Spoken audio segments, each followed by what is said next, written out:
Well, at long last, I'm finally making the heater tee video. A lot of people have been requesting this one for a while, so here we go.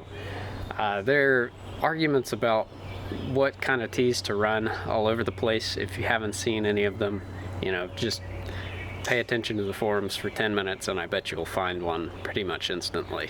For the past 4 years, this has been my heater tee setup. I've been running whatever the hell the previous owner put on this truck. I'm pretty sure these are actually aftermarket hoses and very obviously aftermarket worm style clamps. I've honestly ignored them. I don't recommend this method, but I've been ignoring them until I could put in some heater tee delete hoses, which I'm going to get to in just a minute. But these are the OEM plastic heater tees, and I'm going to be ripping all this stuff out and doing it right. Right here, these are the this is what the heater tees are supposed to look like, and this is a heater tee that I pulled out of a customer's truck recently. As you can see, it was about to let go. You want to make sure that you're replacing these with either the plastic OEM tees or with a metal upgraded tee if you intend to run the rear heater. But for those of you like myself who might not have the second row anymore and honestly can't benefit from having rear heat at all, you might want to look into this kit right here. I sell on my website the heater tee delete kit.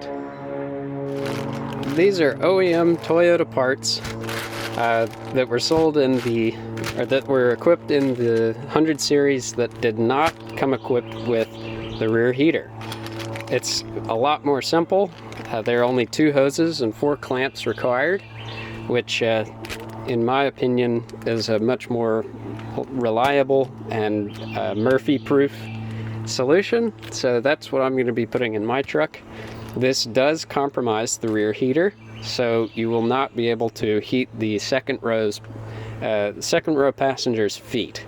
I'll go over that right over here. Underneath the driver's seat in the 100 series landcruiser and LX470, there's a blower motor that circulates air into the second row passenger's feet footwell.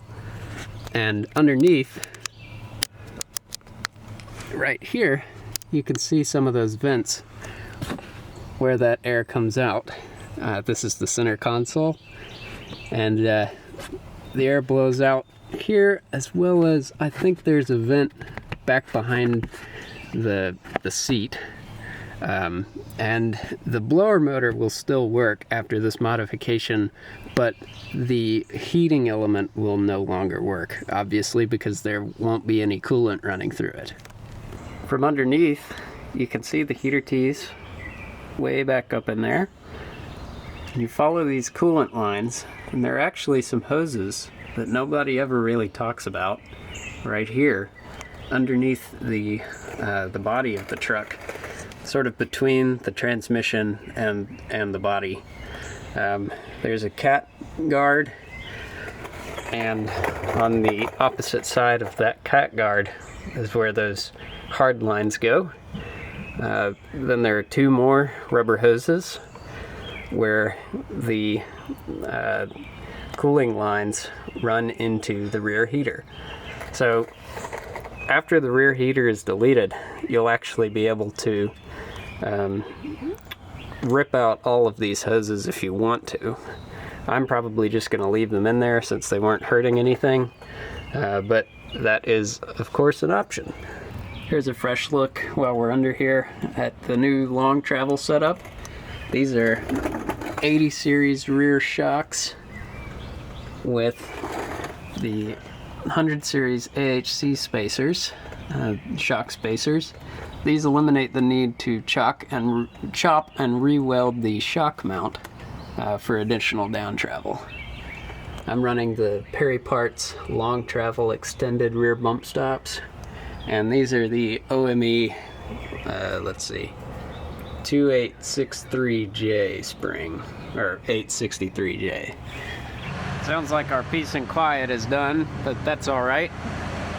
I've got a blanket down as a, you know, high-rise creeper, and I've put a towel there to sort of catch as much of the coolant as I can, and underneath the truck I put a catch pan that'll catch even more coolant, hopefully. But next I'm just gonna take loose all these hose clamps, take out the old hoses, and send it on its way. And just like that, I've got the heater tees out. I didn't record it because it's a very different process compared to the OEM heater tees. I was using a ratchet and a screwdriver, but if you're removing the OEM heater tees, you'll have the clamps, so you'll need a pair of pliers or a pair of right angle needle nose pliers if you have them. The new heater tee hoses, and this applies even if you're not installing the heater tee delete kit. If you're just installing the heater tee kit, it's the same exact process, but with a few more parts in the mix. These hose clamps, you'll want to slide them onto the hoses before you install them, obviously, so that you can, you know, put it all together. But Toyota makes it really easy to install these. You just remove the red cap, and it applies tension. These are constant tension clamps, unlike worm style clamps like this right here. These worm style clamps apply the same amount of pressure no matter the ambient temperature, which will eventually cause leaks.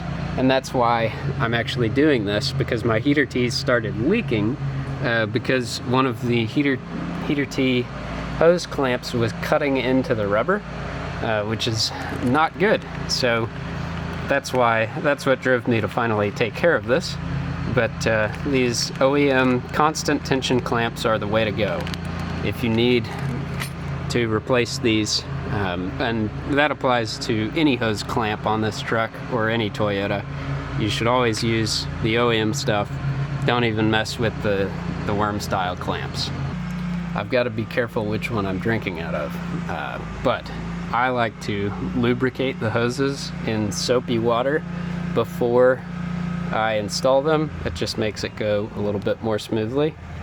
So just dip it in there, and then I can put the clamps on and I'll install them.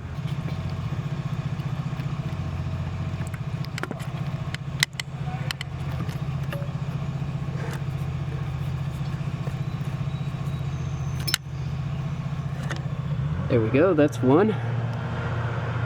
I disconnected that ground strap, so I'll make sure to put that back.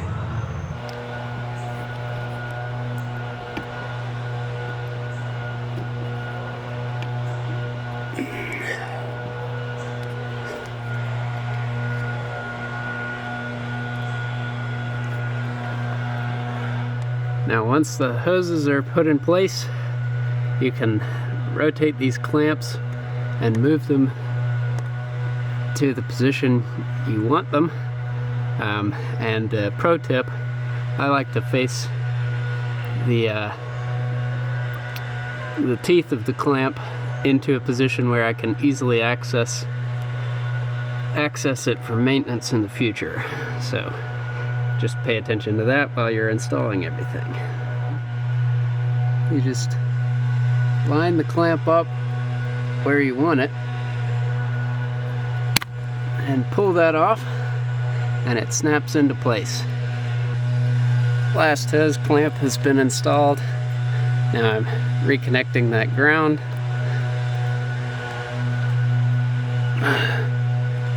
There you go. Those clamps are in place, and I'm never gonna have to worry about changing my heater tees again. Pretty awesome. The one other thing that I'll mention is that back in there are the open lines to the rear heater. I'm gonna put caps on those just so that no kind of crap gets in there. But I'm gonna include those with the kits from now on. I didn't remember to do that for the first few that I've sold, but I'll be adding that today. So yeah, that's the deal with the heater tee delete.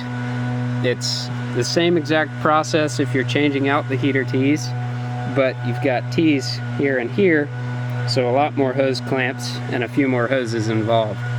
So really not that bad. Anybody can do it. And if you can't, you can bring it to me or somebody else and they'll be able to knock it out.